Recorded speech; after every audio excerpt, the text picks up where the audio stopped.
শ্রীমদ্ভাগবত যথাযথ 12 শ্লোক। তস্য সঞ্জয়ান্নং হর্ষং কুরু বৃদ্ধ পিতামহ সিংহানাদায় বিনদ্যেচ্চ শঙ্খোদগ্ধৌ পতাববন। তখন কুরুবংশের বৃদ্ধ পিতামহ ভীষ্ম দুর্যোধনের ঈশ্বর হর্ষ উৎপাদন করে সিংহের গর্জনের মতো অতি উচ্চানাদে তারা শঙ্খ বাজালেন।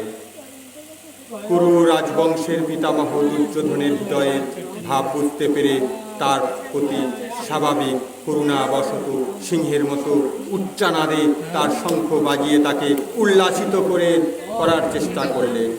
পরোক্ষভাবে শঙ্খধ্বনির মাধ্যমে তিনি তার হতাচ্ছন্ন পৌত্র দুর্যোধনকে জানিয়ে দিয়েছিলেন যে এই যুদ্ধে জয়লাভ করার কোনো আশাই তার নেই, কারণ ভগবান শ্রীকৃষ্ণ ছিলেন তার বিপক্ষে। কিন্তু তবুও যুদ্ধ করার ছিল তার কর্তব্য এবং এই ব্যাপারে তিনি কোনো রকম অবহেলা করতে চাননি। তত্ত্ব শঙ্কশ্চ ভেষজ পণ্যবানক গোমুখা সহ শৈকব্য হনস্ত শব্দস্ত মূল ভগত। তারপর শঙ্খ ভীরি পনব অনুঘাত এবং সিংহাসমূহ হঠাৎ একত্রে ধ্বনিত হওয়ার ফলে এক তুমুল শব্দের সৃষ্টি হয়েছিল। তৎশেষত্ব হয়ে যুক্তে মহর্তি সান্দন্দে নিস্তৌ তিস্তৌ মাধব পাণ্ডবশ্চ দিব্য শঙ্খ পদোদ্ধৃত। অপরপক্ষে শ্বেত অশ্বচালিত এক দিব্য রথে স্থিত শ্রীকৃষ্ণ ও অর্জুন উভয়ে তাদের দিব্য শঙ্খ বাজালেন।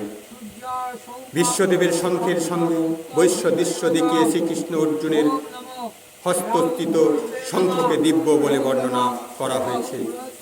দিব্য শঙ্খের ধ্বনি এই শঙ্খক্ষেত্রেই প্রদান করল যে ভগবান শ্রীকৃষ্ণ পাণ্ডব পক্ষে যোগদান করার জন্য অপর পক্ষে বিজয়ী হওয়ার কোনো আশাই ছিল না।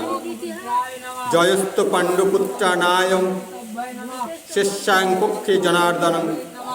ভগবান ও শ্রীকৃষ্ণ তাদের সঙ্গে থাকার জন্য বিজয় সর্বদা পাণ্ডবপুত্রের মতো ব্যক্তিদের সঙ্গেই থাকে। ভগবান যখন যেখানে থাকেন সৌভাগ্য লক্ষ্মী সেখানেই অবস্থান করে, কারণ সৌভাগ্য লক্ষ্মী সর্বদাই তার প্রতি অনুগামিনী।